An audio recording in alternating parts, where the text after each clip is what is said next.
future. There are no people. There are no people in the future. No people at all. There are no people in the future. Where did all my people go? There are no people in the future. Let me try my people call. Where are all my people?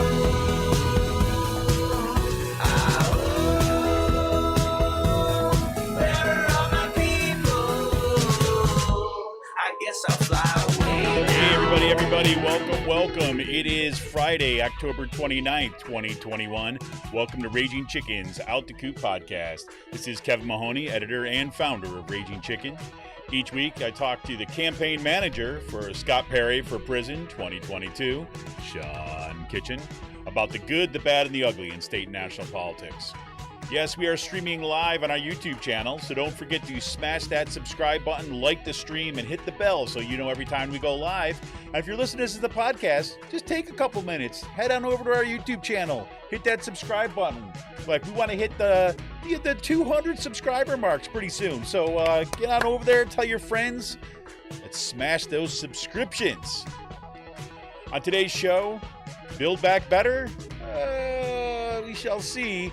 One thing is clear, that there would have been next to nothing if it had not been for the Progressive Caucus's willingness to hold their ground and not cave to pressure from Nancy Pelosi and corporate Democrats. We'll check in with some folks from the American Prospect. We'll take a look at some of the rundowns of Los Angeles Times and Vox. Just get a sense of kind of what's going on there. We don't have a full deal quite yet. I'll keep on checking the news as we're recording, but we shall see. And yes, it's climate emergency time, everybody. Yes, COP26 gets off and running on Sunday. Yes, on Halloween Day in Glasgow, Scotland. That comes as we've had more kind of disturbing news about the time that we have left to avoid catastrophe. And yet it seems that there's a lot of people who've got their heads in the freaking sand, right, about the need to act definitively and quickly and bigly. We'll talk about that a little bit. We're going to actually be focusing on Out to Coop Live on our Monday show. We're going to be really focusing in on climate on Monday. So we'll probably talk a little bit about it today, but tune in on Monday at 7 p.m. So we can really dig into what's actually happening in the particulars, what's happening with the launch of COP26, and what's in this this Build Back Better bill. This week was also huge, again, thanks to progressives in Congress, is that Big Oil was forced to come in and testify before Congress. And what they bring? You got it. Lies, diversion, more lies, right? But at the end of that, you got kind of Carol Maloney saying, well, you know what? We asked you for all these records. You didn't comply, so now we're going to subpoena them. And that gave them a little, like lump in the throat. They're like, oh, wait, you're serious about that? You were serious? We're the oil companies, right? You're serious about that? Yes, indeed. And a new report from Molly Taft and Emily Atkins shows how Big Oil used newsletter ads to spread misinformation. Yep, Big Oil targeted Punchbowl, Politico, Axios, and some other newsletters that are popular inside the Beltway to make sure that misinformation got there ahead of their big testimony yesterday before Congress. There you go. And Cuomo, the disgraced governor of New York, yep, charges finally get dropped. Although the circumstances around it were a little weird, because it seems like even the victim in this case did not realize that they were going to be dropped yesterday or this morning or yesterday. So that was something. Harvard University graduate students head into day 3 of their strike. Yes, the university administrations refused to meet their demands. And, that comes as Harvard has the largest endowment in the world. Yep, it topped $53 billion during the pandemic. And as the university also reported, a $283 million operating surplus. So clearly they're broke. But other news, this just happened this morning. SEPTA workers basically they got a contract, or they got at least a tentative agreement. So they will not be striking on Monday. That had been looming for folks, especially in Philadelphia. But SEPTA workers, looks like they're going to have a contract. We'll see the details about that. And Facebook changes its name to Meta. Just because, whatever. But that also they also happened at the same time they gave a sneak peek to its virtual life platform called Metaverse, which is a little freaking freaky, to be honest with you. But, whatever. These billionaires want to live forever. And the judge in the Kyle Rittenhouse trial says that the people that he shot and killed cannot be referred to as victims in the trial. But it's okay if you refer to them as rioters. That's okay. Just not victims. Unfreaking believable. Yeah, the white supremacist trials that are going on right now are just freaking off the rails. You know, when you got one guy coming in and basically saying, oh, you know, I'm going to quote my source, and his source is like Mein Kampf. So, there you go. Today's PA Focus, Democratic gubernatorial hopeful Josh Shapiro says that he's not a fan of Tom Wolf's vanilla climate mitigation plans. And does that mean that Josh Shapiro wants to go bigger? No. It means that he wants to go smaller. At least that's what he was kind of indicating ahead of his meeting with the building trades. Yes, and what was his big deal? Yes, the problem to kind of join the Regional Greenhouse Gas Initiative. Yes, you know, that consortium of people in the Northeast who basically said, hey, look, because Donald Trump wasn't doing anything, we're going to do it for ourselves. So let's band together and get this done. Yeah, apparently Shapiro's got a problem with that. He's got a lot of good fluffy words around climate, but we'll still see what's going to happen. I got to tell you this. If you want to freaking take the air out of kind of progressive energy ahead of your kind of election, Shapiro, hey, have at it. Have at it. And Jake Corman begins flirting with his campaign for governor. Yes, he met with Pennsylvania's congressional Republicans at the Capitol Hill Club in D.C. over the week ago, and he's expected to announce after Election Day, which is Tuesday. Senator Corman is Senator Corman is announcing his run for governor while the Senate audit, big giant scarecrows around that, is polling at about 55% as opposed to 43% support. 55% opposed, as opposed to 43% support. So it's like there's some questions there. What you running on, Corman? And we got critical school board elections on Tuesday. Right, as we've been covered extensively on Raging Chicken, the school board elections are absolutely critical, but there's also a whole series of other kind of candidates that are on the ballot. Yes, you've got a kind of PA Supreme Court justice is on the ballot.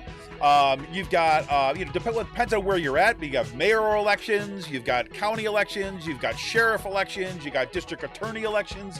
I know in Bucks County, this is a huge deal given what's been taking place in this county. So get out and vote on Tuesday. If you have your mail-in ballot and you have not mailed it in yet, do not put it in a mailbox.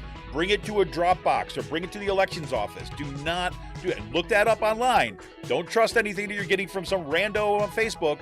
Make sure you're kind of checking out where your drop boxes are and you're getting that ballot in ASAP, right?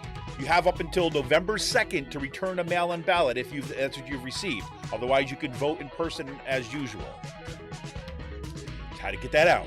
Yes, because you know what? Here in Bucks County, yes, the black flags are flying. Yep, Cyril Mikulayko dropped his latest piece about the increasing extremism in Bucks County. We're going to be talking to Cyril next week and on the Wednesday show about his piece that's looking at kind of the increasing number of the black American flags signalizing no quarter for any enemies. In other words, we'll kill you if you're a liberal if we don't get our way. Crazy. And DSA activist, union organizer, and Philadelphia public school teacher Paul Prescott announced his campaign against Senator Anthony Williams for the Pennsylvania Senate. Yes, indeed. Williams is a charter school proponent and one of the caucus's largest recipients of Jeffrey Yes money. Yes, we said yes. That's right. So this is about time. It's about time that Williams got challenged, right, by someone who's actually going to dig in and do the work.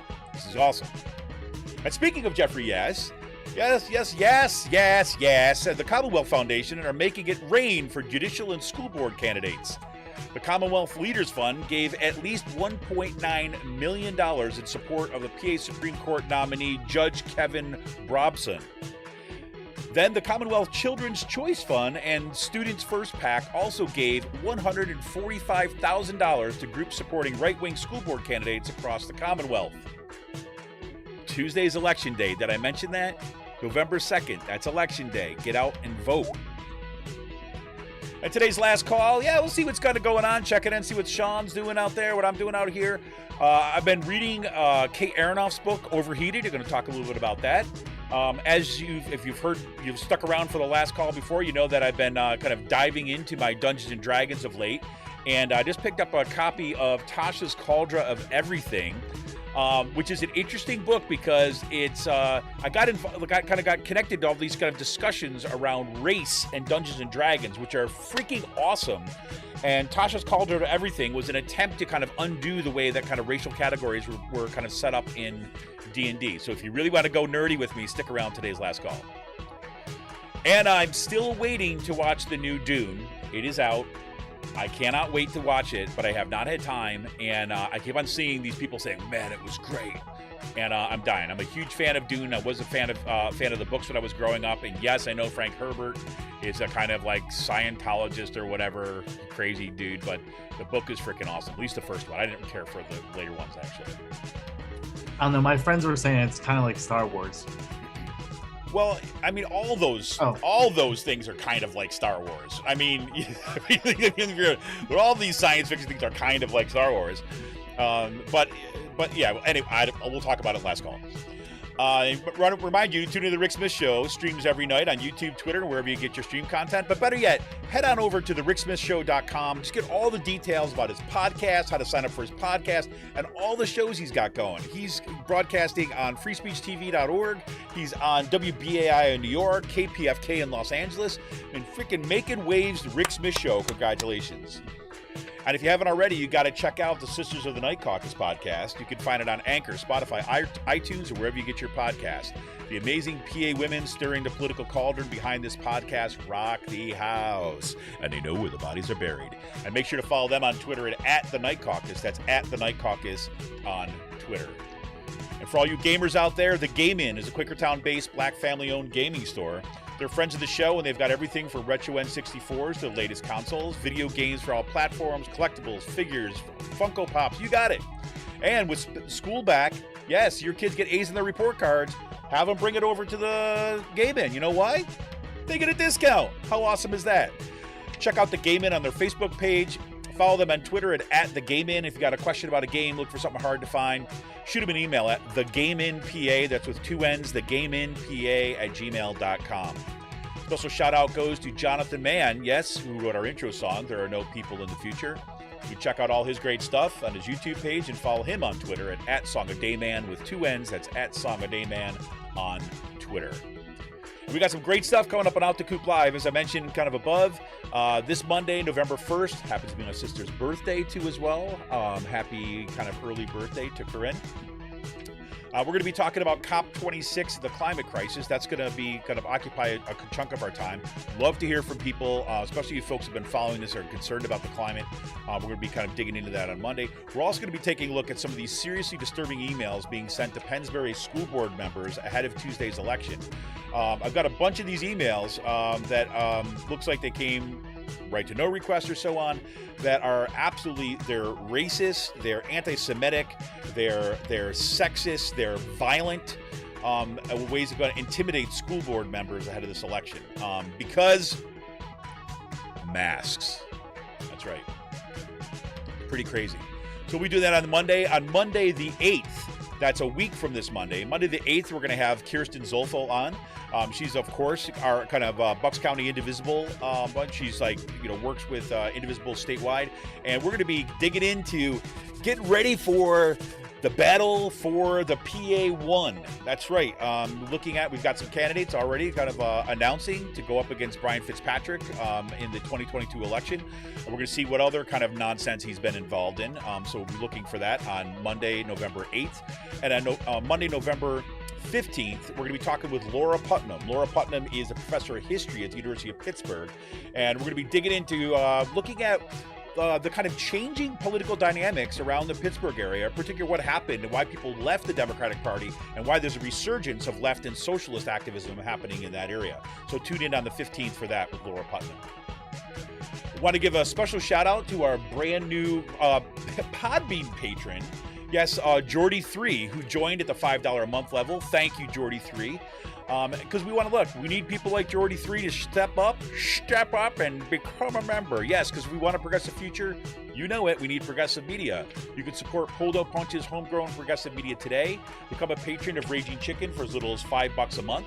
You can go to patreon.com/rcpress. Or if you're listening to our podcast on Podbean, you just hit that little green button at the top of the page, right, that says become a patron to support. You could become one through Podbean too as well. Look, we're here for the fight, but we need you, right? Become a patron for the price of a good beer once a month. Help keep the media in the movement and the movement in the media. Become a patron for as little as $5 a month. Just go to patreon.com/rcpress today. Sean, man, how are you doing? Doing great. How are you? You know, I'm doing better today, right? Despite the fact that, sorry about that. Despite the fact that, you kind of blew me off in my hour of need yesterday as I was going off the rails on this climate stuff. So I thank you for that. Yeah, no, I decided to just like stick my head in the sand, figuratively and literally on this one. You're like, it's a sunny day, leave me alone. I want to go on a walk and enjoy myself. That's exactly it was like 65 degrees out, end of October. You know, enjoying the weather. I went out for a walk on the riverfront. The river was pretty high from the nor'easter. I was actually pretty surprised. You mean from the climate-enforced deluges that you refuse to talk about as you bury your head into the sand about them? Those ones? Yes, those ones. Just checking. I didn't know if that was what it was or not. I was a little confused. I mean, it looks like fall will be here by next week, so that's good at least. Yeah, that's good. Or a taste of fall. So, you know. It is good. It is good. I'm sorry. I'm a little distracted. I'm trying to adjust this freaking our little Zoom screen here, which is being a pain in my butt. Sorry, but yeah, so did you at least get a good walk in? Yes, I did. I mean, well, at least it was worth something, I guess. Yes, no, it was nice out. Nice and like windy. It's also that like time of year now, like I have to get I want to have to like look for a dehumidifier or a humidifier for my room, because just like the heat is comes from a furnace. No, like what those big is that the technical term? No, like one of those big the steel grates, radiators. Yeah, radiators. So like the heat comes from a furnace. Heat's not a natural source. It's a man-made source. They pipe it right into my apartment. And it warms me nice and toasty, but it gets me a little dry. Yeah, no. But like, no, I was looking at you as well, but no, it's starting to get like, I actually have to put the heat on at nighttime now. It's getting to that point of the year. So yeah, it's getting there. It's getting there. I'm gonna stop messing around with that. I keep on trying to mess around with the screen. Anyways, yeah, you're just like, yeah, go ahead. Yeah, it's almost like, you know, when you are just kind of like fascinated with Twitter and you're like, don't hear a word I'm saying. It's kind of like that right now, except it's kind of flipped around. Exactly. Anyways, well, the good thing about having the podcast today is because you can't avoid my phone call now to talk about the Build Back Better.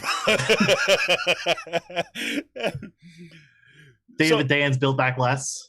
Well, yeah. So, okay, let me just say this. Let me kind of like, I'm curious kind of what your take is on some of this stuff. But I is like yesterday, well, actually all week. Let me just say all week. I mean, if you listen to me on Out the Coop Live on Monday, first of all, I apologize to everybody because I was freaking like just at one of my lowest levels, right, on all this stuff. Right? I was feeling depressed, I was feeling cynical, I was feeling all that kind of stuff, and I felt like you know, and that's exactly why it was not entertaining. Well, exactly, right? You know, and I know for those folks who tuned in on Monday, I know I brought the room down, right? You know, so I get it.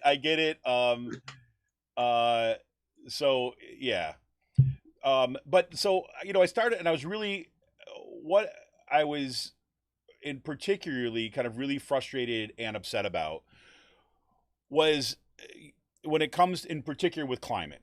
right? So looking at this Build Back Better bill and just, seeing that you've got like literally two people, right? Joe Manchin and Kirsten Sinema just being wrecking balls at a time like, because look, let's be clear. This is probably going to be the last bite of the apple we get for serious climate mitigation that is going to have any kind of positive or progressive possibility. And it's a crisis. I mean, I read the reports that came out earlier this year ahead of COP26, and it's worse than the one in 2018. 2018, people were freaking, their hair was on fire. They couldn't believe that all the scientists were saying, nope, we have less time than we thought. This one came out and said, no, we have less time than we thought last time, right? And so we gotta go all in. And it was like this slow motion wrecking ball of them destroying some of the most important climate mitigation strategies that we could have as part of this Build Back Better bill. And then on top of that, right, I think what put me over the edge, right, that wasn't bad enough. On top of that, everything that polls the highest, that is the most popular, and is the thing that would kind of get Democrats elected again, was removed from the bill. Like paid family leave, free college, free community college, paid family leave, right? The expanded Medicare, although they get hearing aids, but no vision, no dental, right? They didn't make the child tax credit permanent, like hugely, like they've only extended it for 1 year, which means it's gonna have to be fought over again, probably with a Republican Congress, right? I mean, it's just it was hard. But now, having said that, and after getting over my like, I can't tell you how many different podcasts I shut off, TVs I shut off, like articles I threw across the room, right? This week when I was listening to some of the nonsense that was coming out, when everybody wanted to say like, oh, this is great. They're doing the cheerleading for how amazing this bill is. And I'm just like, and like just Joker pilled. Yeah. Just kind of like, somebody, all of a sudden they're kind of like got the PR talking points being pumped into their brains. Right. And then they're like, oh, this is great. No, it's not bad. No, I know it was 6 trillion and then it went down to 3.5 and that was the compromise. But now we're half of that. I know that, but this is awesome. Transformative, world exploding, better than FDR and Johnson put together. I mean, I have so little. Look, I don't have like the Democratic Party fan gear. That's not me. I don't walk around with my blue hoodie with Democrats on it, right? So I'm not lining up to cheer for my team here. Okay? That's just not how I approach politics, right? So when I see the cheerleaders start coming out, when they're like, yay, we got some shit. We got, and that's it. It gets a little frustrating. It's not, and it's also like, well, no, I mean, and then like the electoral ramifications this will just have because like we just went small, so small.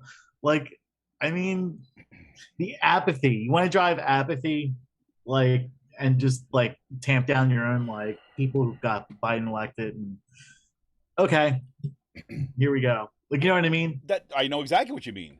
And just like, yeah, I mean, the fact we're going to work to get these people elected in 2022 and 2024, like, it's going to put a damper on things. Like, it's going to make things harder. Like, you know what I mean? Just like doing this.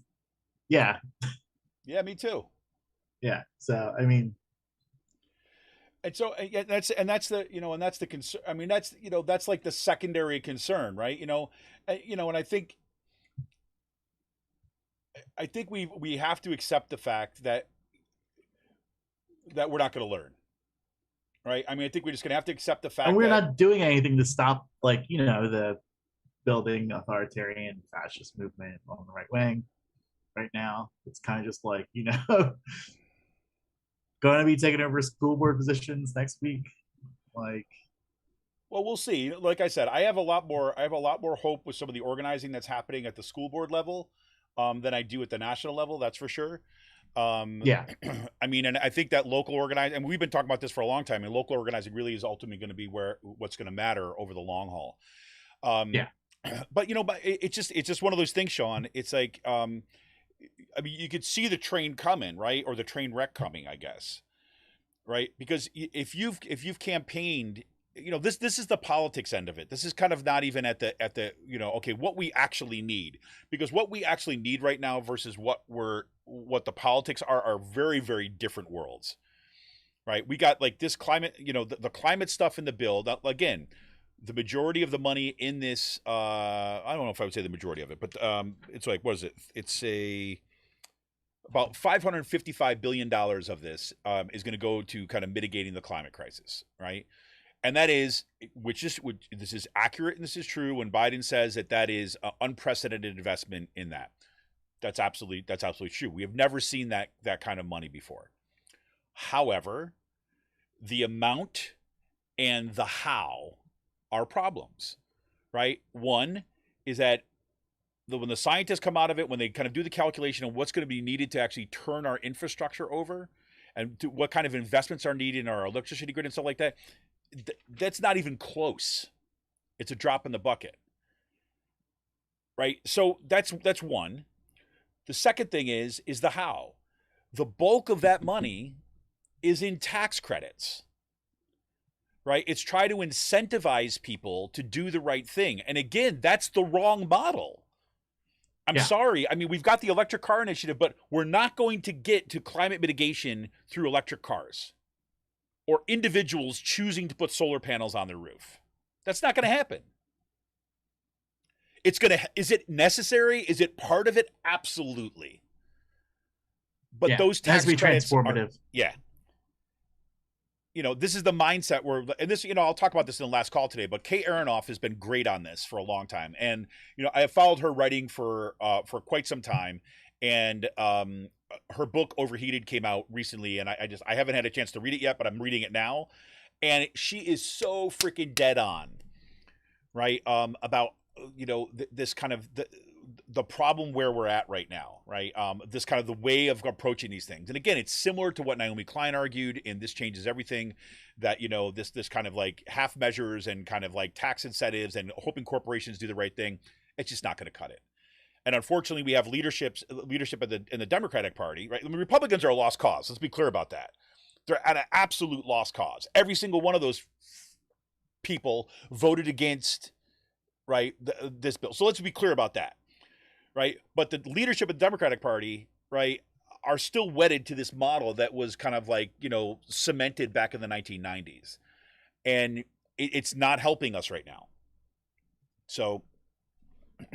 But we should be clear. Let me just say this, because I do want to say let's be clear about what is in this and why this is important. Is that there is one, this is a big deal, universal pre-K. That is a huge deal, right? There's no doubt about that, right? You have childcare, universal preschool. You've got about $400 billion being kind of allocated for that, and there's again, like all these freaking corporate Democrats is like they have to include language in there that it's going to kind of like means test crap and limit it and make it like burdensome on people, but it's still there. That expanded child tax credit, it is there, but it's only there for a year.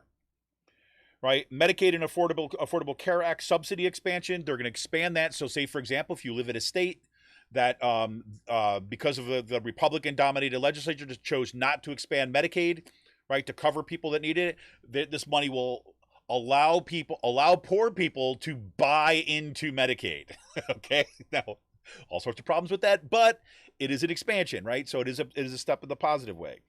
You get a hearing benefit, but again, the vision and dental are not there. In-home care access, right? Notice the word access, right? It's not a guarantee, it's access, right? Affordable housing investment, $150 billion in affordable housing, which is a big deal. That'll produce about 1 million homes. Worker training and higher education. Again, this is the thing that all these people get, kind of get behind, and yes, is important, but it is extraordinarily it's also a way of covering over what needs to be done, right? You say, oh, we're just going to retrain you. No. What we need to do is you need to actually invest in infrastructure and give people jobs, but whatever. And there's a bunch of other stuff. So that's on the positive side of the ledger, right? On the negative side of the ledger, about what was kind of cut out of there was the paid family leave, as Sean said, Medicare negotiation of drug prices, which is insane because all the economists and the kind of CBO came out and said that will actually save a ton of money, right? But that's been cut out for no good reason because that would have raised the revenue that they were all looking for. The expanded Medicare coverage of dental and vision, that's out. That was kind of Bernie Sanders saying this is a red line, but it looks like that's not going to happen. Free community college is out. The increase of the top corporate tax rate is out. Right. At the same time, there's a minimum corporate tax rate in at 15%. You remember kind of early on in the show, I think over the summer, Janice Yellen was kind of hawking this globally about having a minimum corporate tax globally, right, as an agreement so to stop the race to the bottom. So this is kind of like built into this is Yellen making that commitment, Yellen making that or putting that in here to make that commitment to meet Yellen's goals. So there's some good stuff and some bad stuff. And so, I think Harold Meyerson was saying in the American Prospect, which kind of got me down off my ledge a little bit. I was saying, look, if this was coming as a clean bill now and it was going to pass, this would be something to celebrate. And I get that. But everyone who's even looking at the positives here always has to follow with but, right? Especially when it comes to climate stuff, it's just simply insufficient. Right. And I think with the point that Sean's bringing up is actually, it's a political liability now. Right. If that you're promising people, here's what we can do. And you've given people a taste of what that horizon looks like, that possible future. And then you basically say, just kidding, or it was too hard or something like this.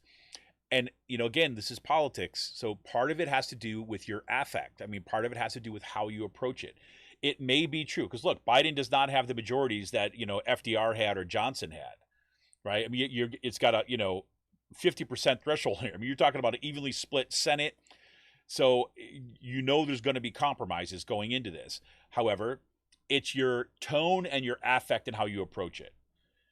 And if people detect that you're full of bullshit and you're just trying to get them to try to convince them that no, actually your eyes deceive you.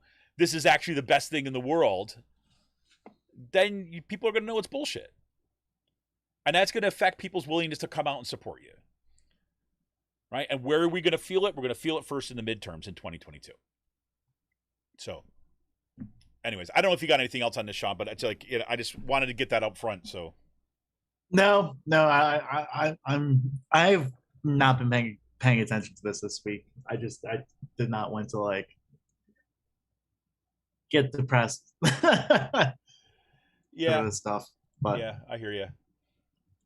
Well, the best thing to do is to ignore it. That's what I've heard. That's what I've told. Yes, exactly. You just ignore it. You just block it out, and just not pay attention and just act like it's not even there.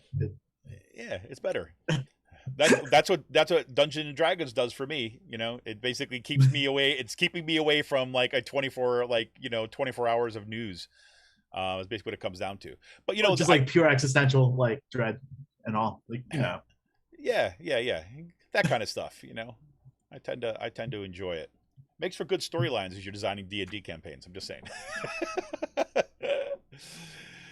Anyways, we got like I said, COP26 coming out on Halloween. That's going to get started up there. We've got the G20 kind of ahead of this, so that's all going to be breaking over the next couple of weeks. Did you catch any of the big oil testimony, or was that part of the stick head in sand part? Or I did not even know. Okay, just curious. I didn't even know that was happening this week. Lord, help me. If Sean goes, there's nobody. I'm all alone. But no, I was focusing on state stuff this week. Yeah. No, Sean's got a bunch of stuff on that score too as well. So yeah. I'll just say one thing that this is something. I mean, it's also I will say this. I mean, I feel like I've just checked out from this stuff at just from last year and all. You know what I mean? I don't know. Oh, I know what you mean. I mean, all the bullshit that went on with. Yeah, I've just checked out. Well, I could say one of the things that two things I just want to say about the big oil stuff too as well. I've only caught clips of that. I do want to go back and watch some of the testimony. But you talk about there's a lot of stuff going on, and I think that Kate Aronoff said this well in her recent piece in New Republic, where it was saying that look, you know who was at the those committee hearings about big oil, right? Kind of basically lefty environmental journalists, like primarily, right?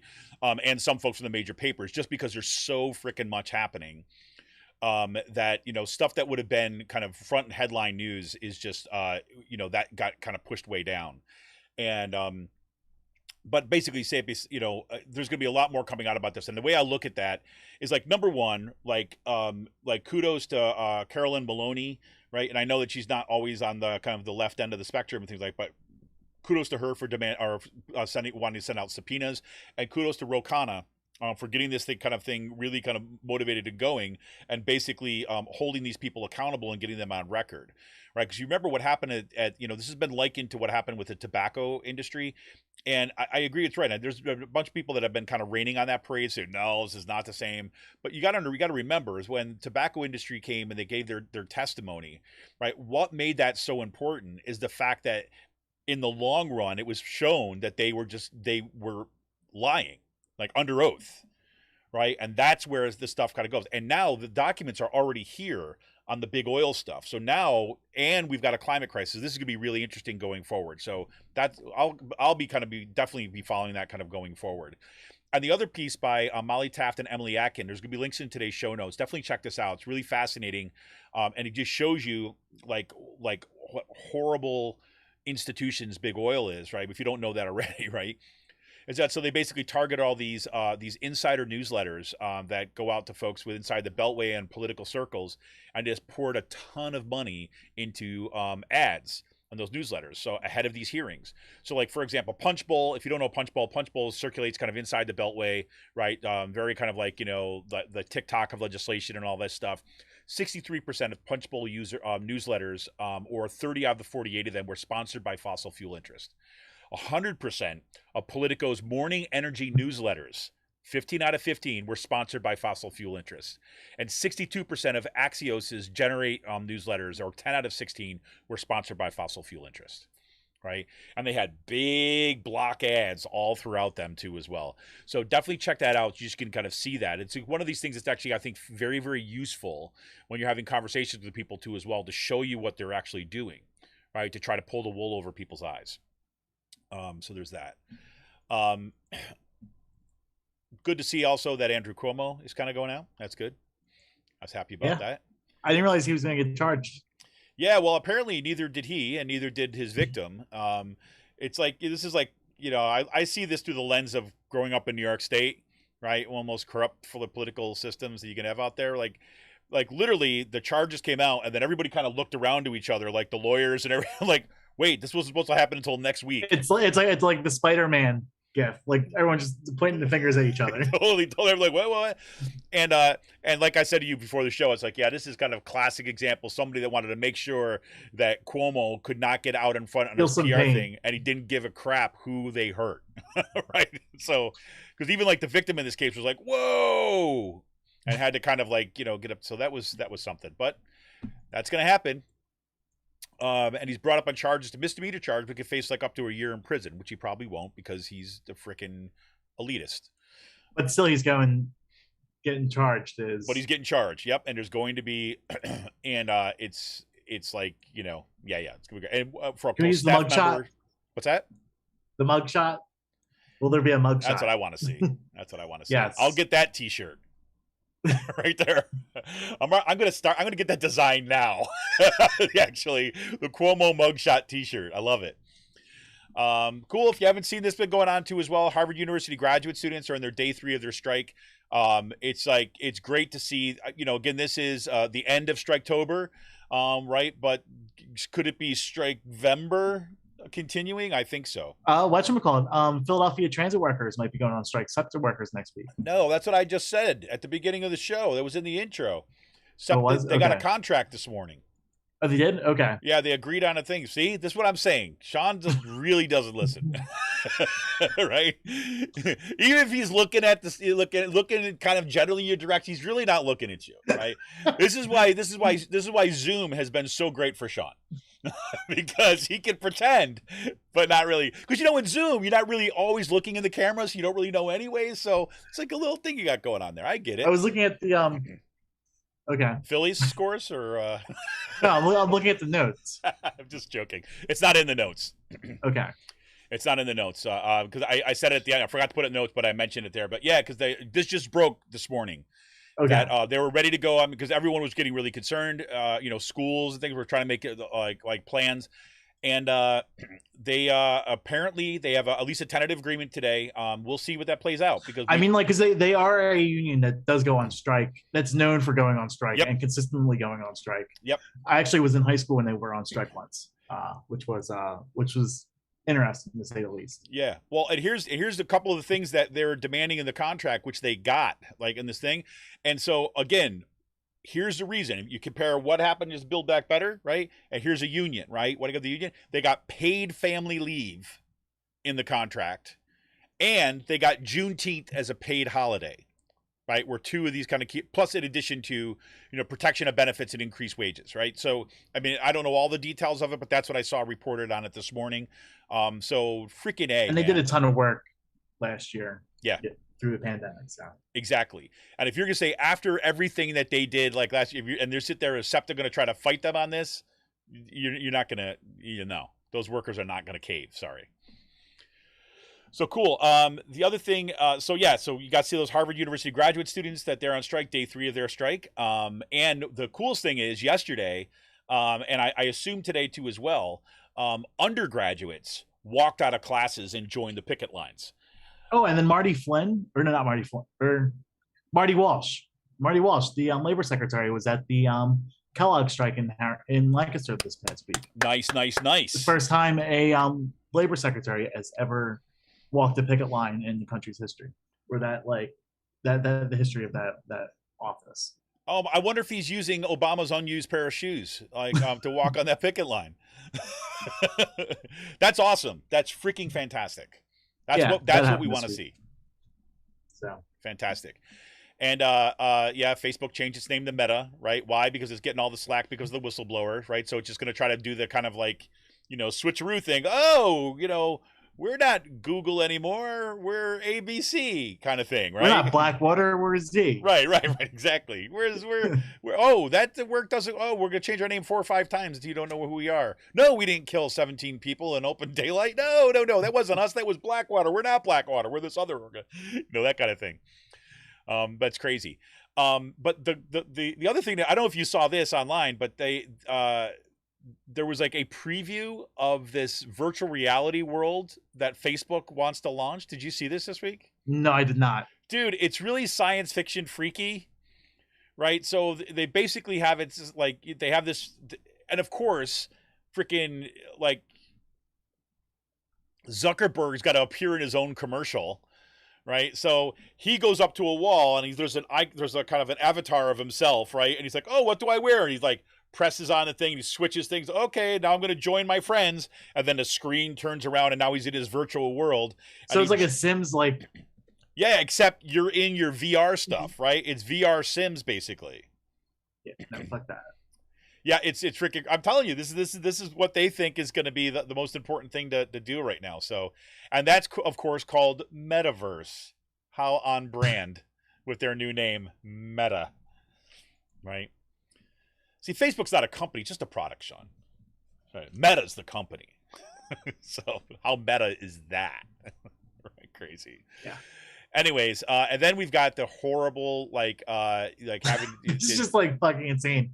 Yeah. Did you see the thread that Will Bunch put together on this judge? Mm-hmm.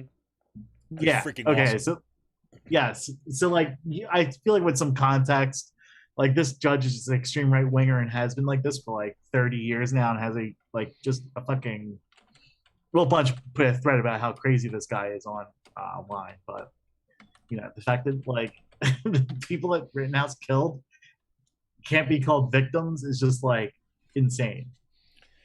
Yeah, I just want you to know that just real quick that Mike Gambone just wanted to know that when you did know about the SEPTA strike, he just wrote in the chat said, "Come on, Sean." Yeah. Thanks, Mike, for the backup. I appreciate it. Anyways, go ahead. Go ahead. I didn't mean to interrupt. But no, like yeah, like watching this story with Kyle Rittenhouse is just like pretty insane, but expected, I guess. Yeah, it is, and then I'm so glad. I mean, Will Bunch has been on fire this week. By the way, I mean he's just been like on Twitter. You can see he's had it like this week too as well. So I felt at least a little bit vindicated there. But yeah, his threat on that judge was fantastic. It was like, okay, it got him up to speed on that, especially as you see these unapologetic Nazis going on there. Did you also see the story? I'm just going to forget the guy's name, but is like the other kind of guy was at January 6th who is basically recanting his commitment for Trump and is trying to plea out of it. And he basically has talked a little bit. He's trying to get protection, and he actually begged to go into solitary confinement to get separated from the rest of the January 6th people who are in prison. Did you hear about that? No, I did not hear about that.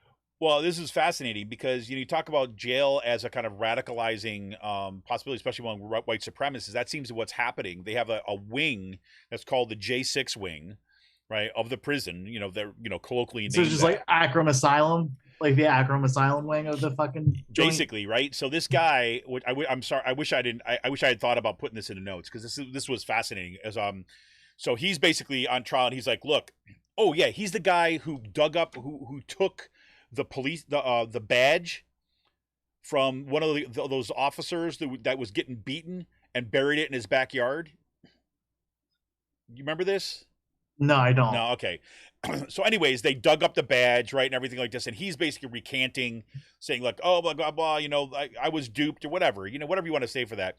But in that, he's saying that when he get on the phone with his lawyer, right, and they all suspected that he was not on board with the insurrection as much as he was before, so they would just start singing at the top of their lungs like the Star Spangled Banner, right, singing the national anthem and all this, and they're like doubling down on the right-wing extremism and white supremacy. So you have these folks are not going away, and they are not kind of like apologetics. No, I think here in Harrisburg, people aren't realizing. Like Sandy Wire, she came out of the woodwork again. This is the lady that was inside the Capitol and was the one who instigated the attack against the New York Times photographer in that stairwell. She showed up to a rally in Harrisburg a few weeks ago, and then she was pictured with Scott Perry at the Dillsburg Halloween parade a couple weeks ago. Like, yeah. So, I mean, these people aren't going away, and they're still emboldened. The fact that she's getting photos out there with Scott Perry, like right now, just like it just shows you where these people are at. So exactly. I mean, Scott Perry ain't backing down. I mean, he might become the leader of the Freedom Caucus. Well, and that's why you're the campaign manager for the Scott Perry for Prison 2020. Yeah. Absolutely. Crazy. All right, man. You got anything else you want to throw in before we hit to the PA focus? No, nothing too much. All right, cool. All right, so we're going to kind of make sure that that Sean doesn't get too depressed. So we're going to go to a little bit of break here, and we'll kind of talk about some happy things maybe on the other side, or not. So anyways, this is Kevin Mahoney, editor and founder of Raging Chicken. Thank you all for tuning in. I want to remind you can help support this show by becoming a patron for as little as $5 a month. Just go to patreon.com/rcpress. Or as a reminder, if you're listening to this on the Podbean app, right, through the Podbean app, you can hit that little green patron button at the top, and you can also support us through there, like Jordy3 did this week. So thank you for the new membership there. This is Kevin Mahoney, editor and founder of Raging Chicken. We will be right back after this. Oh, I hit the wrong one. I'm sorry. Here's so much for Come On, Sean. This is like, come on, Kevin. This is Kevin Mahoney, editor and founder of Raging Chicken. We'll be right back.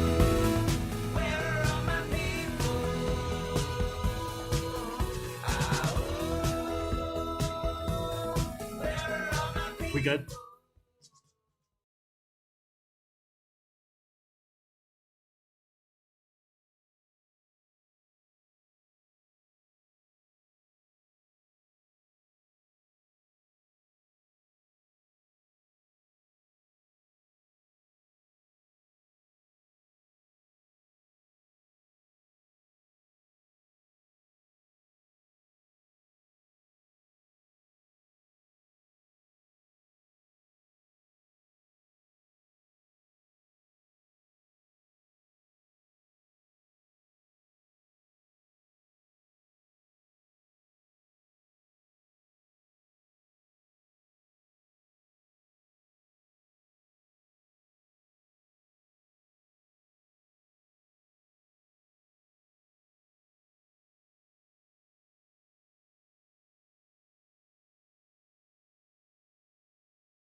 Hey everybody, welcome back. Welcome back. This is Kevin Mahoney, editor and founder of Raging Chicken, here once again with Sean Kitchen, campaign manager for Scott Perry for Prison 2022.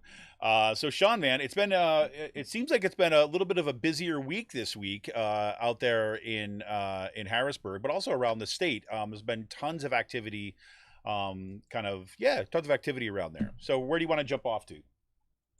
I guess we can start off at the top with the governor's race that's going to be happening next year.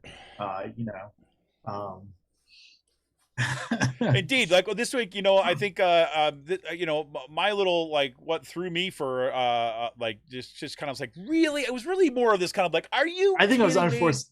I think it was an unforced error with Shapiro's office. I don't know. Well, we shall see. But look, it's like what it seemed to me is like there's several things that were going on, right? So you got Josh Shapiro. For those folks who didn't see this already, right? Josh Shapiro basically was a story that broke in the AP, right?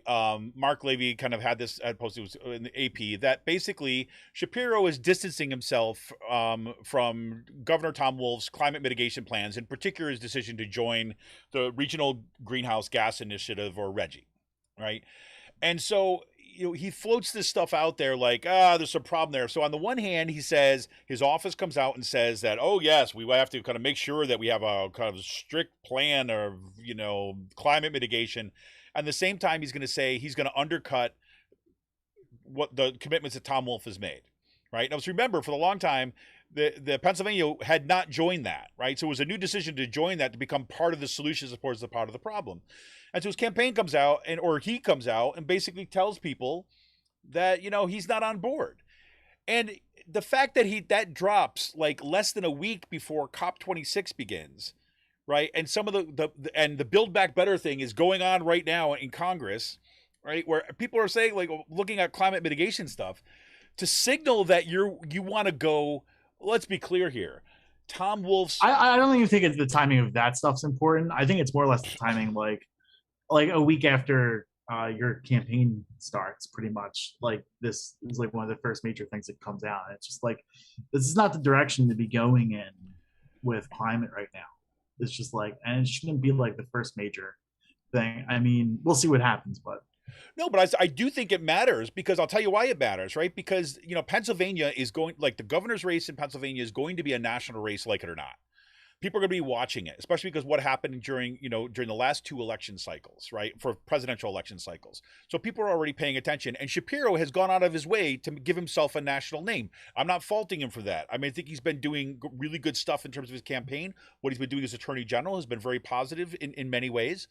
Right. So that's just it. Why I think that this was especially bad timing, right, is because people. So, like, for example, where did that story get picked up? Right. I mean, so that's published in San Francisco Gate. That's been published in kind of like The Guardian picked up on some of this stuff. It's getting played. It's getting paid attention to precisely because people are focused on climate stuff right now. And so also that's what I mean about the timing stuff.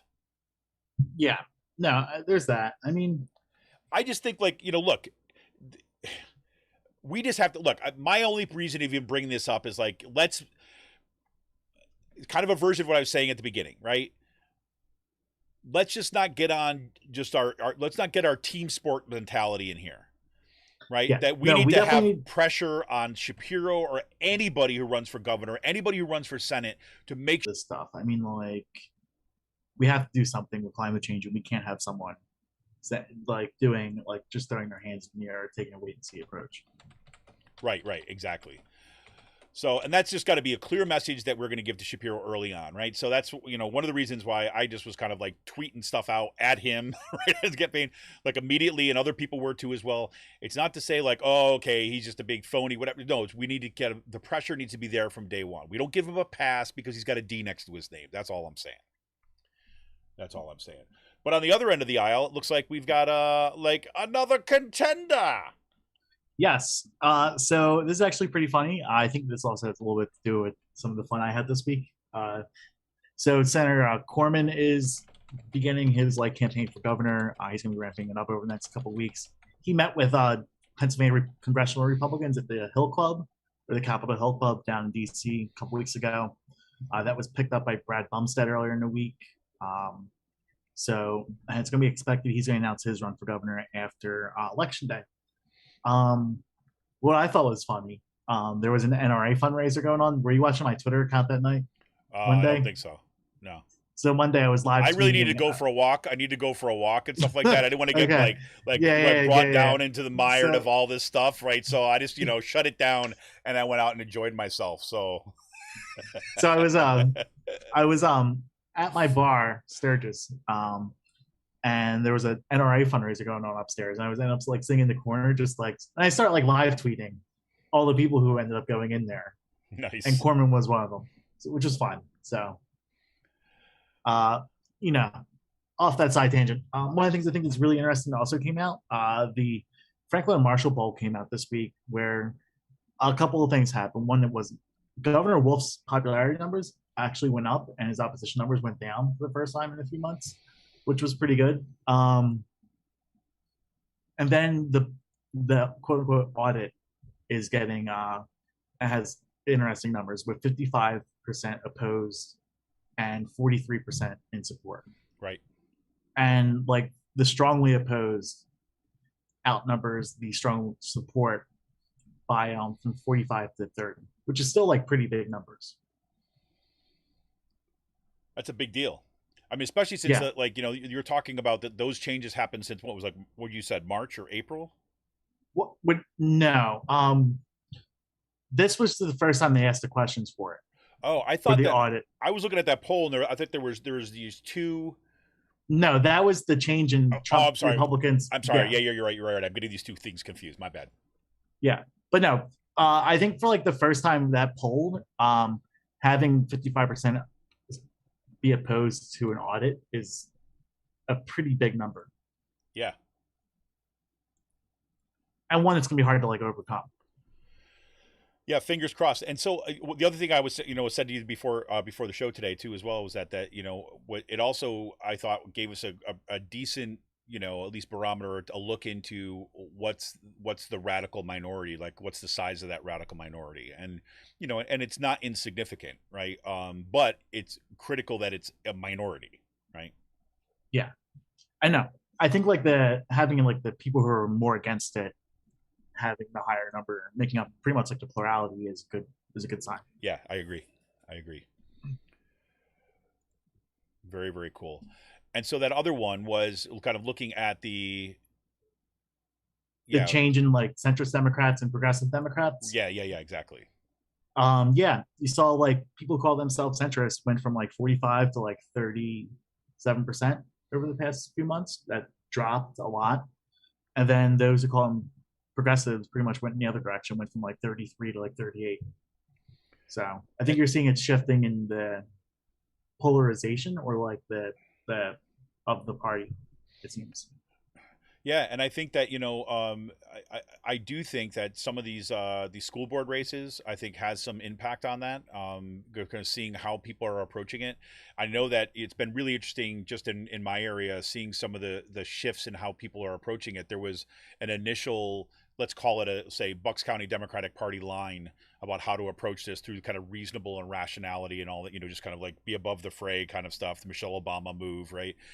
And then I think groups of parents were like, that's just not cutting it. These people are getting more extreme. We need to organize.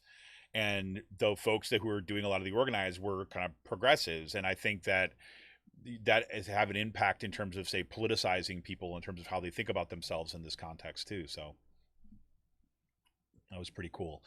On that score too as well, again, I won't talk about this extensively right now, but the Cyril Michaleko just dropped his new column over the Bucks County Courier-Times and the Intelligencer, looking at the all black American flags that are flying, that are beginning to appear here and there. And I think a lot of people just don't know what they are. Have you seen them yet? Yeah, there's three right in Percy.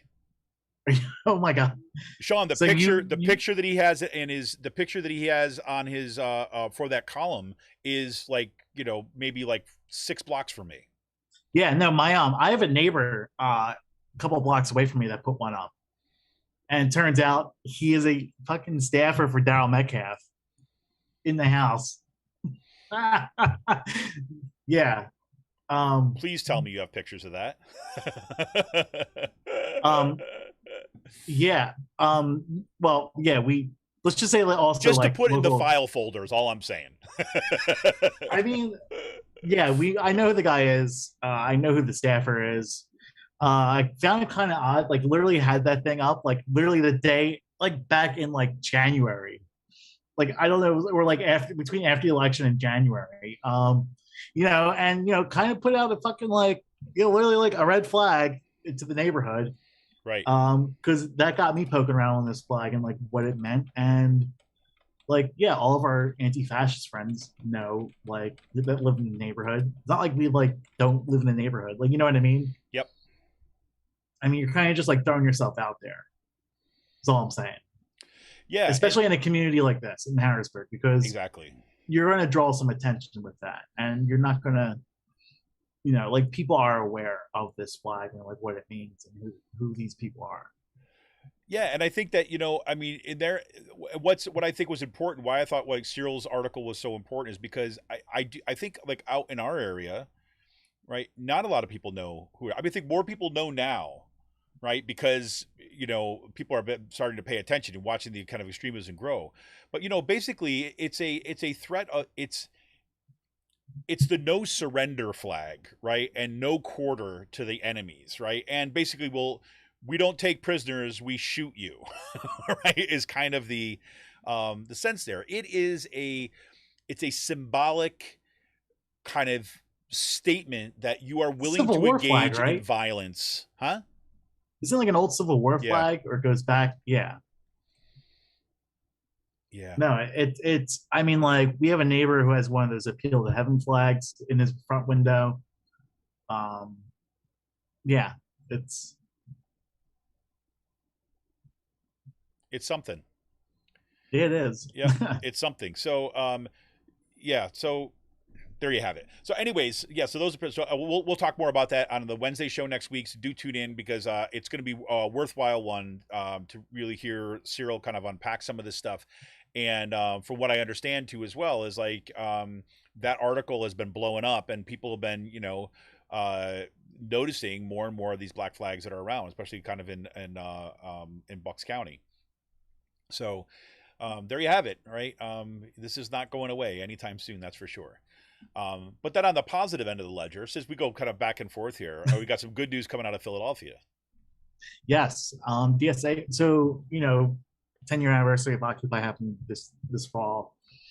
Someone who I met at Occupy Philly, who went on to become a DSA activist, union organizer, and he's also a public school teacher. Paul Prescott, he announced his campaign against Tony Williams, which is pretty cool. Anthony Williams is one of the largest recipients of Jeffrey Yass money and charter school money in the state. And yeah, someone's getting first time we're seeing someone like Tony Williams get a challenger, probably like in his political career. Yeah. And look, he's a powerhouse, right? I mean, he's been kind of an institution in that seat and has been virtually untouchable for the longest time too. And there's a charter school named after his dad in that same district. Like, his dad was a state senator for the longest time. Williams got $5 million from Yass back in 2010 when he tried running for governor. Got money from Yass when he was trying to run for mayor of Philadelphia.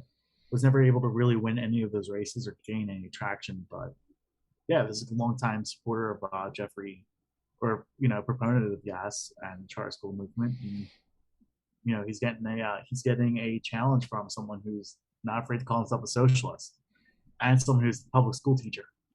Yeah, and in a city where it has seen increasing success from these same people. Exactly. Yeah. So not only do you have like coming out with kind of right principles and stuff, but you actually got a cohort of people that are going to do like boots on the ground organizing for you too as well. Yeah. So very cool. And speaking of Jeffrey Yass. Yes. A bunch of news came out this week regarding the spending in the judicial races that are going on. So the Commonwealth Leaders Fund, which is funded by Jeffrey Yass, gave $1.9 million to Kevin Brobson, who is running for the Supreme Court. Brobson is a right-wing hawk, probably someone who will want to overturn elections if given the chance to do that. He's getting paid to do that, or he's getting funded. Pretty much all of his money came from the Leaders Fund. So what we have here that's going on is you have these organizations like the Commonwealth Leaders Fund, pretty much like outsourcing these campaigns money wise, right? Like the majority of the money from, like an overwhelming majority of the money for Brobson came from this PAC. They are doing the opera research for Brobson. They are doing the in-kind contributions from mailers or TV ads or online ads for Brobson, and they're pretty much giving like the infrastructure and the finance support for this campaign. It's really like a different type of model they're doing this statewide, and they're going to be doing this. They did this for Senator Dush in his run in his primary last year.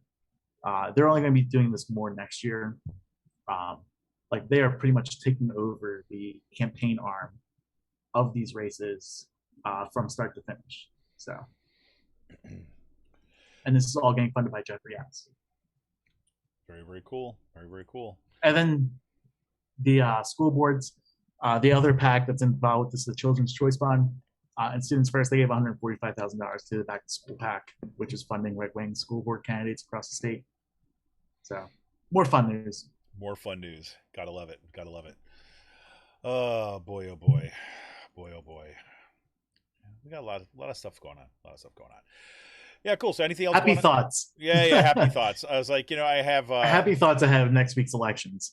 I mean, in Harrisburg, I didn't put this in the notes, but we're watching like a really cynical and like racist bullshit write-in campaign happening from Papenfuse. Like they put out these placards, like these little signs as Eric Papen, like Mayor Papenfuse, the right choice for mayor, and a lot of people are getting, from a distance, kind of looks a little different, with right rhymes with white. Yeah, there's like that going on. There are text messages going out there trying to dissuade Wanda Williams supporters from voting, like really doing like voter suppression stuff, and attacking community members on their Facebook pages. Papenfuse put out an ad this week I thought was great. You don't have to like me to vote for me, which is just like hi, I'm a horrible human being, but that shouldn't matter for your vote. Yeah, so this is where we're at. I mean, I'm just waiting for this campaign to be over. Hopefully Wanda wins, but we'll see. Yeah, well, I know here, that's why I definitely want to close out this this segment with that kind of appeal once again to make sure that you are voting.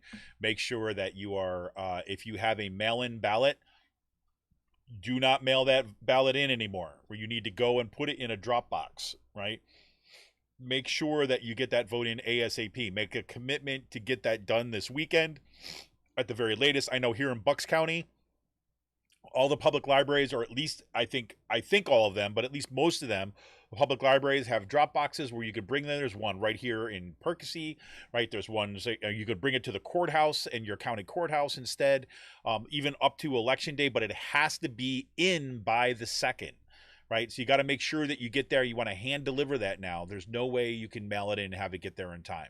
So if you do that, if you are do not request a mail-in ballot, and you're going to vote in person, make your plan. Make sure you have your plan to vote now to get out there to the polls and vote. I can tell you right now that there's the good news is that on the ground here in Bucks County, they have been canvassing. They've been doing door to door. They have a lot of people on the ground going out and knocking doors in support of the Penridge United candidates. That we have let's see, 4 4-year terms on the school board, Penridge School Board here, and 1 2-year term because somebody just left. That's all at stake right now. So you're talking about up to 5 candidates, right? And in a school board, which has been becoming increasingly more extreme. So the fact that you've got organizers that are out there knocking on doors and get people to vote is absolutely essential, right? So we're just doing our little part here too as well to make sure if you're within the sound of my voice, if you're in Penridge School District, make sure you're voting. But if you're anywhere in Bucks County, if you're anywhere across the state of Pennsylvania, make sure you're voting, because it's not just the school boards, it's also the state Supreme Court that's at stake here. You also have like mayoral races, you also have county commissioner races that people need to get out there and support right now. It's one thing to say like, the Democrats, Republican, blah, blah.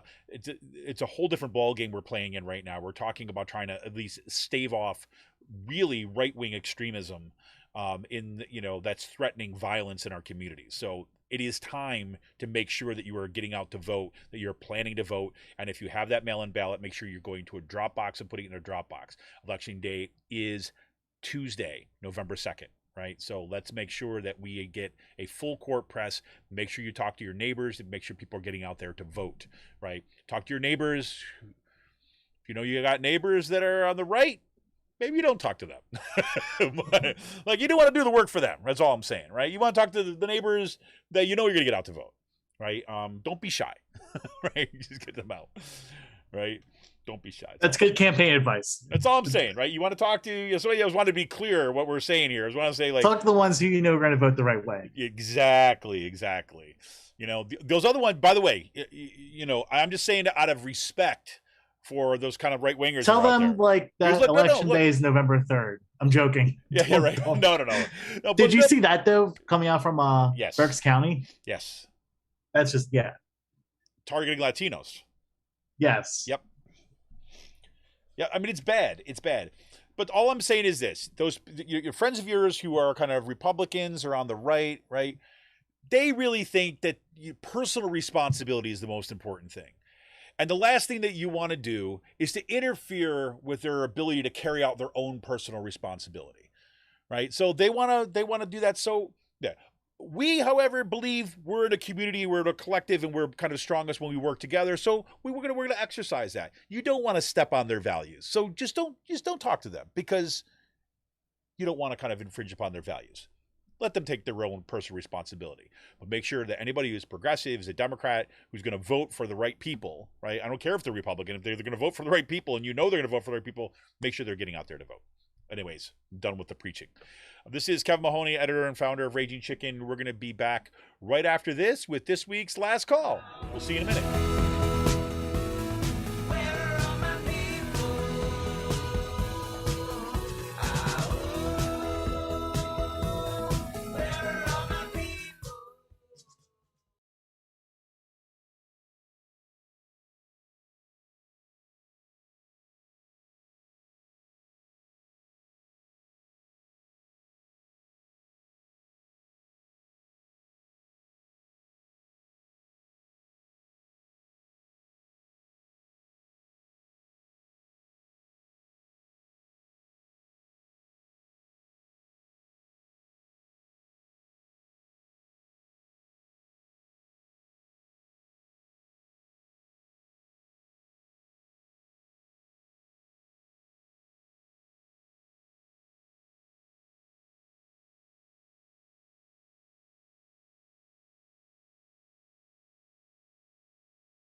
Welcome back. Welcome back. This is Kevin Mahoney, editor and founder of Raging Chicken, here with Sean Kitchen with this week's Last Call. Well, we just talk about, fun stuff, things that we kind of like, happening in culture and stuff, and things like that.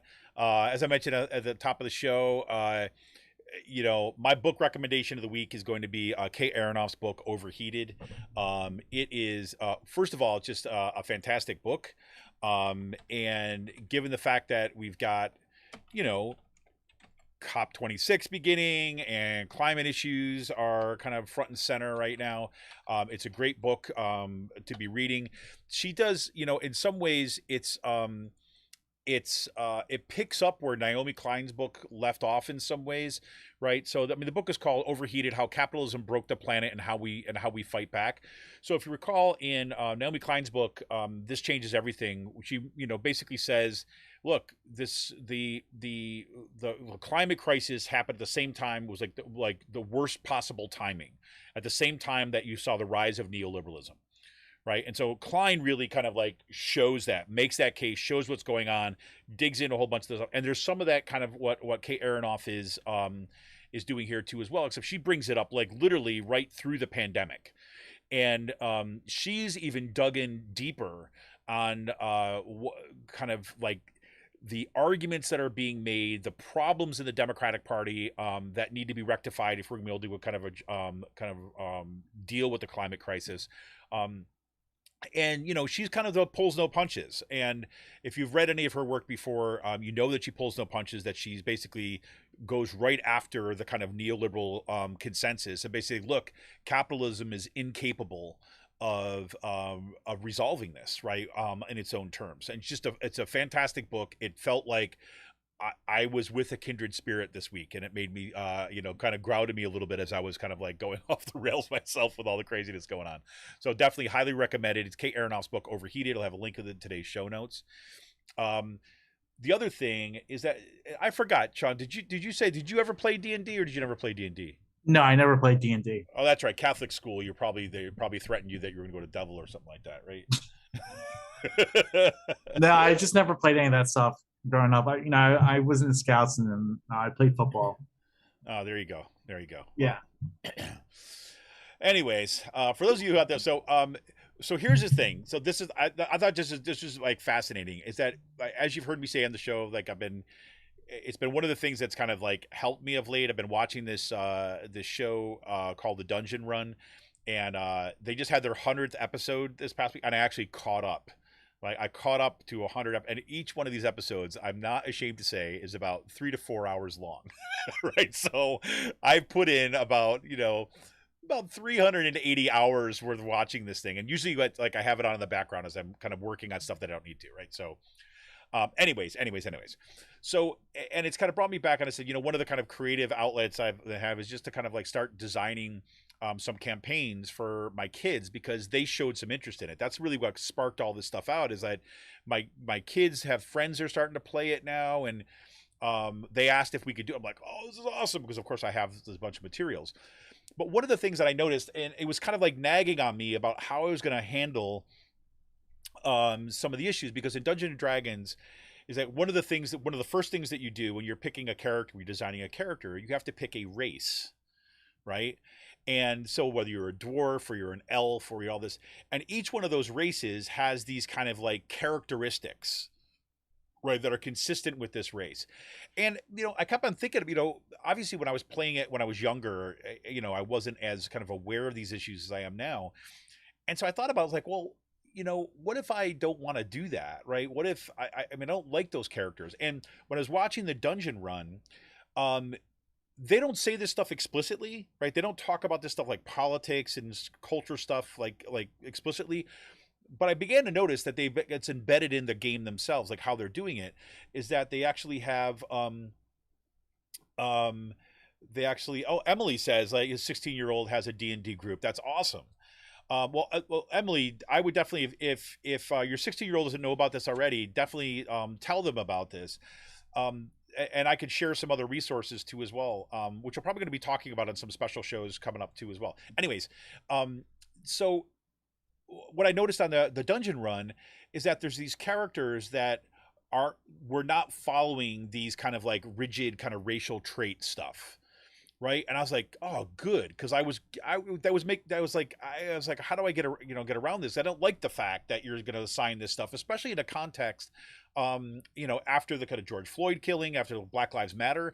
But we know that the way that we think about race is kind of important, and the campaign that I'm designing is actually about, right, some of the crap that we see in this kind of right wing, this right wing stuff about kind of like this cementing of using race to divide, all this other kinds of stuff. It's all kind of built into the storylines and stuff, anyways. But, and so I started like just poking around a little bit about this, and it turns out like with Black Lives Matter after the George Floyd killing, these D&D communities kind of like there was a huge active discussion about exactly these issues around race, and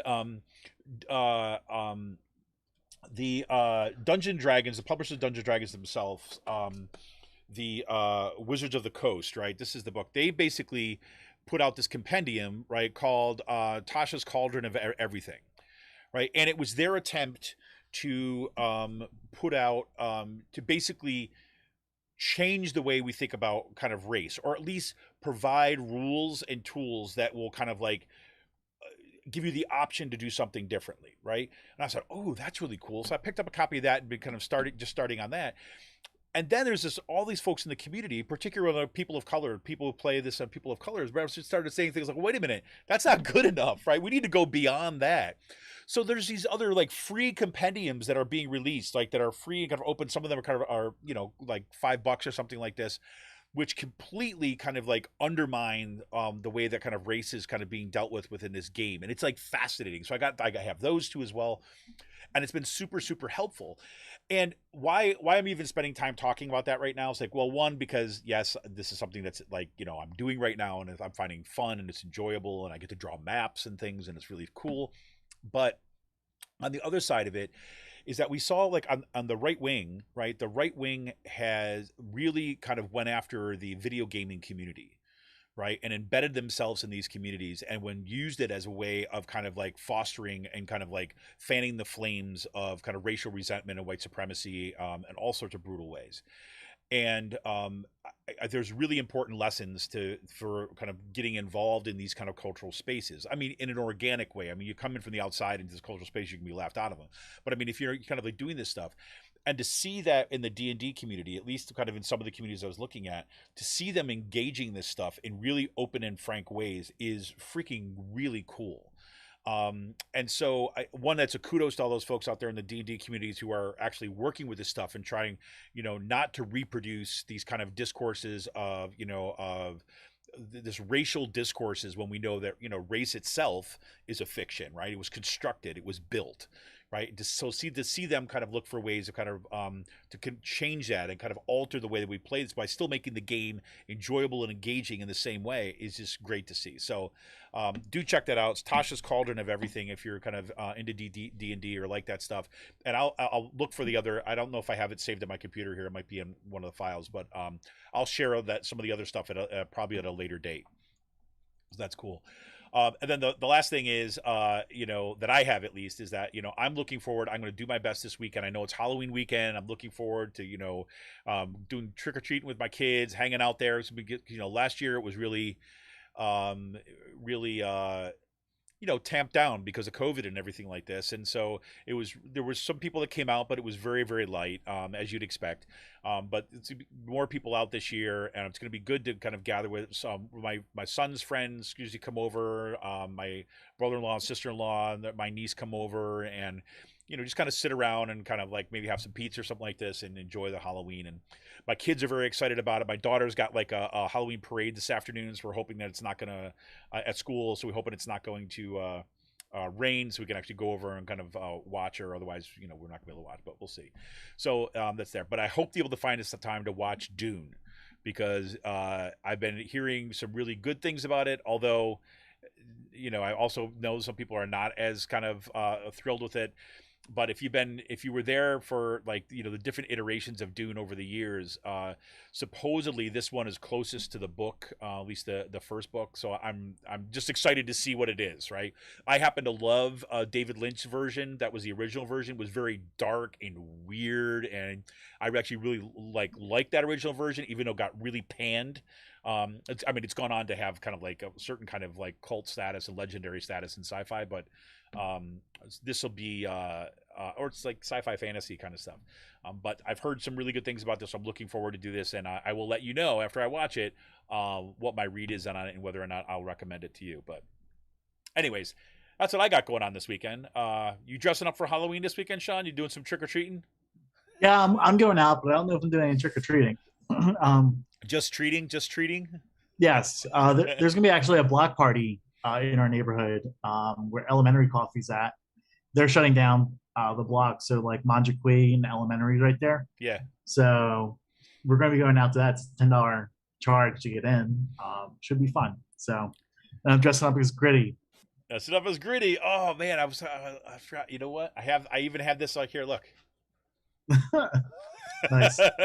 My mask is in my closet right now, but yeah, I was like, you know what is funny is like last night I was looking because we talked really just briefly. Said, we should just like put the mask on the podcast, and I have a what do you call it? Creature of the Black Lagoon mask, which my friend Mike would love because he posted this. It was his wedding anniversary this week, and he posted a picture of like from the Creature of the Black Lagoon, kind of like the creature kind of reaching out to this woman screaming, and he's like, happy anniversary to my wife. So like I actually started the movement in the Sisters of the Night yes, you did. Discord by buying the Gritty mask, and then everyone else did, and then it was a good experience of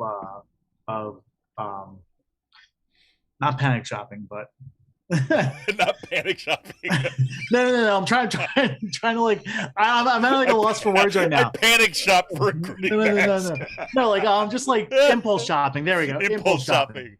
I like the panic shopping though. Oh my god, what am I gonna do? Gritty mask. Gritty mask. It was an impulse purchase. There we go. Gritty mask and a bunch of toilet paper. No, I'm sorry. I was at like I was trying to like but impulse shopping. No, I know what you're saying. Like, I know what you're saying. It's just fun. Yeah, it's just funny. Yeah, no, this is pretty cool, and that's like everyone was posting their pictures in the Sisters of the Night Caucus podcast or Discord with their Gritty mask, which was fun.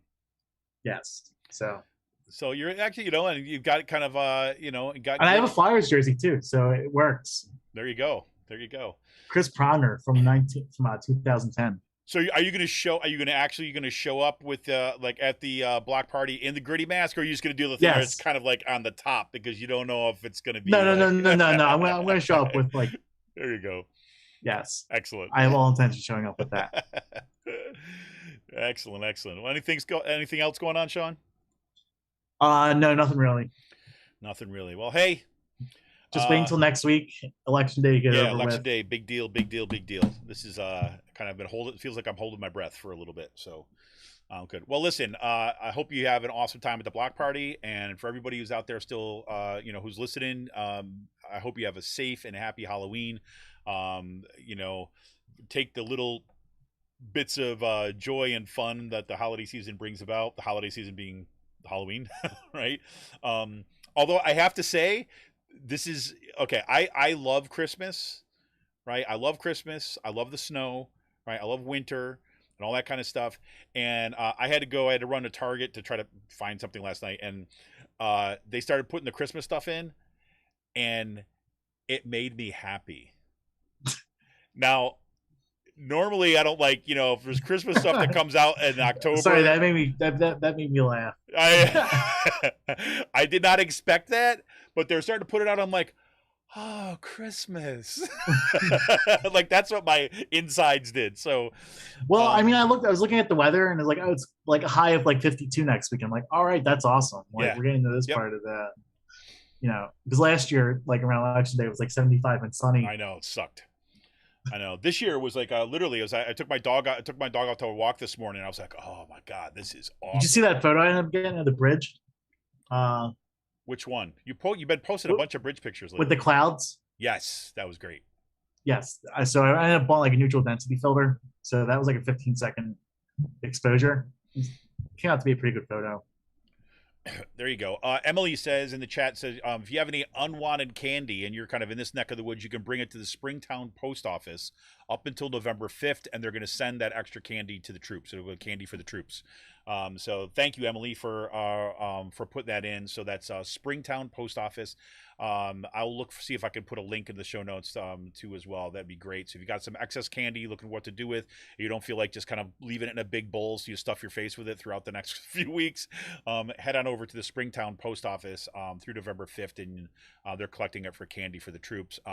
Might be a good idea too if you're not near the Springtown to just check with your local post office and see if they're doing something like that similar too. So that's awesome. Thank you for that, Emily. Well, anyways, hey, everybody, get out there for Election Day. We will be back on for Out to Coop Live on Monday at 7 p.m. We'll be talking about the beginning of COP26 and some of the climate crisis and the Build Back Better stuff, where we're trying to unpacking some of the stuff from there on climate a little bit more. I think that we'll have some more analysis done to be able to take a look at that here. I initially, as you may have seen online, I initially was reaching out to have some folks on as a guest to talk about that. But look, frankly, I knew it was a long shot because number one, it's the day before the election day, and number two, there's a little bit of a short notice, and number three, there's a lot of those people are already engaged with covering stuff or kind of events related to COP26. So I knew the schedule was going to be busy, but I've got a couple people already that are will be on to talk about climate stuff in the coming weeks, and I'll leave that as a bit of a surprise for going forward. I was very excited who we're going to be able to bring on the show, so it's cool. Also recommendations. If you have folks that you think would be good to reach out to, good to have on the show, please let me know. I know I'm going to be reaching out to the folks up in the Quakertown School District. I just had a message. I think I mentioned this earlier this week.